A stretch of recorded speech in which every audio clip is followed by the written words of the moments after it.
এক অপার সৌন্দর্যের লীলাভূমি আমাদের গ্রাম। আসলে গ্রাম বাংলার প্রত্যেকটি গ্রামই সুন্দর।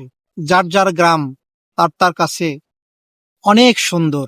নৈসর্গিক সৌন্দর্যের এক সুন্দর লীলাভূমি আমাদের বাংলার এই ছোট ছোট গ্রামগুলো। এই গ্রাম রেখে মানুষ একসময় শহরে যায়। শহরের কোলাহলপূর্ণ জায়গায় থেকে মানুষ চিন্তা করে সে গ্রাম থেকে এসেছে, আবার কবে সেই গ্রামে ফিরে যাবে। গ্রামে ফেরার একটা তাগিদ মানুষ মনে মনে অনুভব করতে থাকে। আহা গ্রাম, আহা গ্রাম বাংলা। গ্রাম মায়ের ঋণ কখনোই কোনো মানুষ শোধ করতে পারে না, কারণ এই গ্রামেই আমরা বড় হয়েছি। এই গ্রাম থেকে আমাদের উৎপত্তি। আবার এক সময় যখন আমরা হারিয়ে যাব, আমরা কালের অতল গহ্বরে তলিয়ে যাব, তখন এই গ্রামেই আমাদেরকে ফিরতে হবে। হয়তোবা এই গ্রাম মায়ের কোলে আমাদেরকে ঘুমিয়ে থাকতে হবে অনন্তকাল। আর সেই গ্রামকে আমরা কিভাবে ভুলে থাকি? সকলেরই উচিত মাঝে মাঝে এই গ্রামে যাওয়া। মানুষের সুস্থতার মূল উৎসই হলো এই গ্রাম। যে গ্রামে থাকে মা, যে গ্রামে থাকে মমতা, যে গ্রামে আছে মায়া।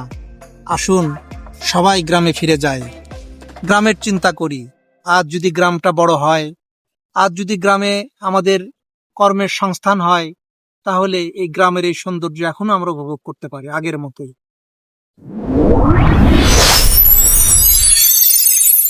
Voice of Atiqullah Arefin Rasel.